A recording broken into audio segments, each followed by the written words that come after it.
jirtenne hudduu fi jiran kan jechuudha. Kalb dhageeffadhu gizee namni dubbatu hudduu ta'e walitti qabiti dhageeffadhu ansiifin hima.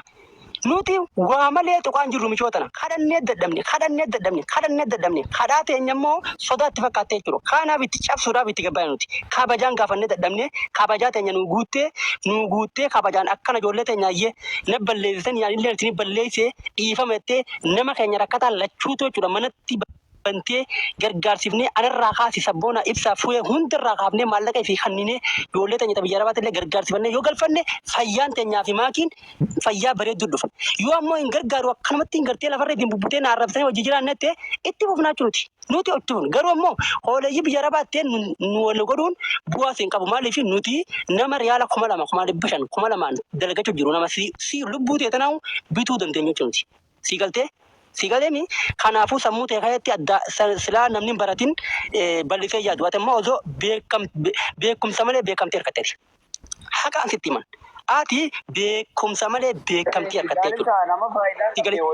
Kanaafuu maakii ooroodhaa ni dhageessa. Guyyaan sekandiin dhuftee nu jala seenaa jirti. Kanaafuu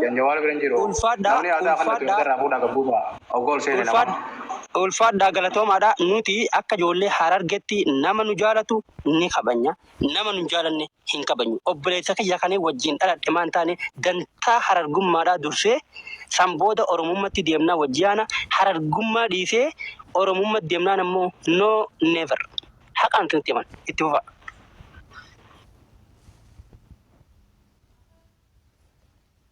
Akka si caala yaabaduu dhuga banta kan fitteetu waan dubbunda dheeraaf ne jechuudha. Yoo namoo akka biqiltuutees jala warra dhiinitti dhuufisanii galaa waan ta'eef.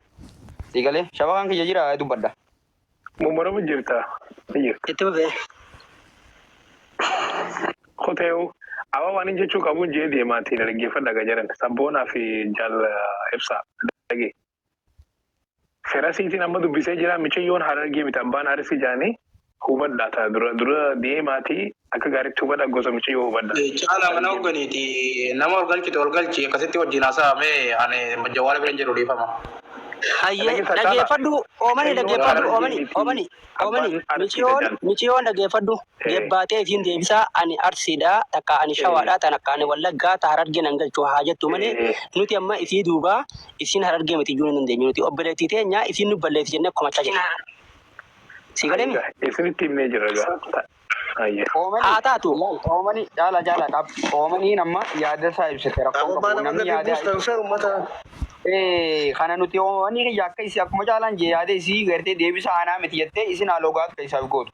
Achiin booda namni karaa isiin irra baatee irra bahu yoo jiraate wallahi dhuguma saniin diqaala namtichi sun jechuudha. Wallahi namni karaa isiin irra baatu irra beegaafa isiin an Harargee miti maqaa kiyyan akkaasinaa jette haala wasaalan. Toora isi namni bahu hin jiru jechuudha. Ammoo warras jala yaatanii olii gad achi fakkaattanii as fakkaattan wallahi billahi isii jaalattaniitii miti nullee jaalattaniitii miti. Warrummi isii akka arrabsu ibiddoo uwwisu jirtan jechuudha. Hoomantiin teessan naman dhoorkitu namni wanni nama walii galchaa haasawaa fi nageenya. Obboleeyyan lamaan kama haadha takka garaa waliin beeku wal dhaba.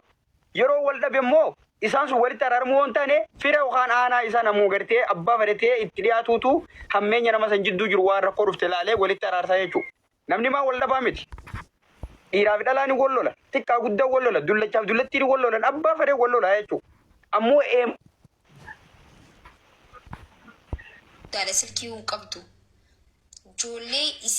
Ijoollee Harargee tana ta'e isii fiddee laayifii irratti uumaa teenya tana fiddee tana isaaniif barreesseef. Silkii tana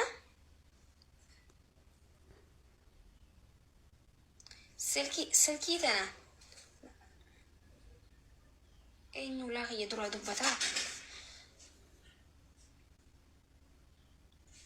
Silkii tana waraqarra barreessaatii fi sabbata isirratti hidhaa fi gizee immoo sabbata keetirra siidhanii biyya galtu gaara mul'ataa gizee galtu maakii rifeensa as baasuu dagattee barii ajaa'iba bara uummanni kun yoo as baaseenis rakkoo yoo sattaranis rakkoodha jechuudha. Ana akkuma ifiin fedhen ta'a bara akka namni naan fedhen ta'u amma lubbuun kiyya akkana sattara dhuma jette yoon fedhe immoo boodan baasadha. Amma yoo gizee gaara mul'ataa galte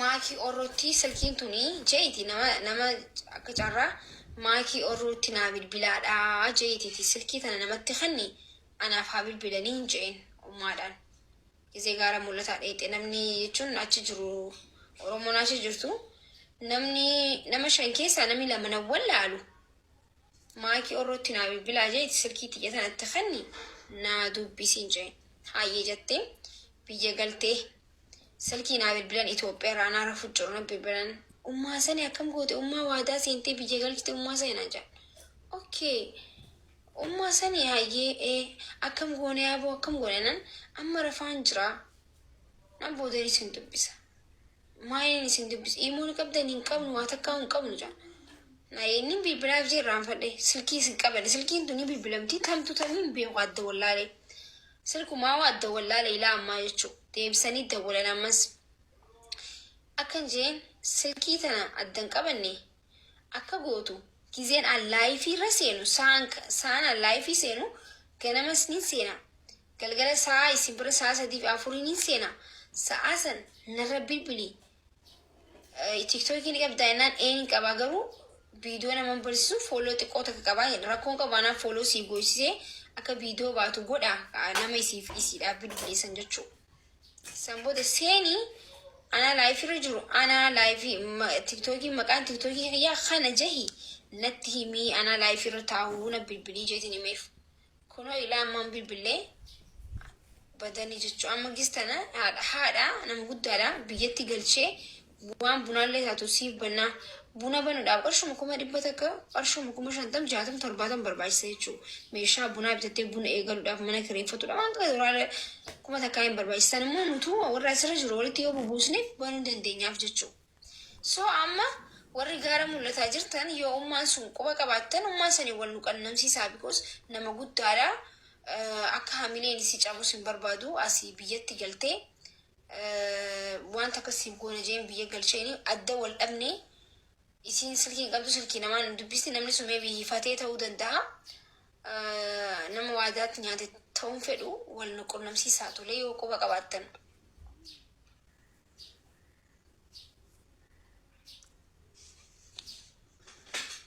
Atumaatu baasaaf kaa maangalee atumaatu baasaaf jechuun waan maallaqaa sirrii jala barreessaa. Waan maallaqaa sirrii isin dhibinaati siin gargaara namni siin jeen jiru waan ta'eef jechuudha. Meeqaa gargaara waan ta'eef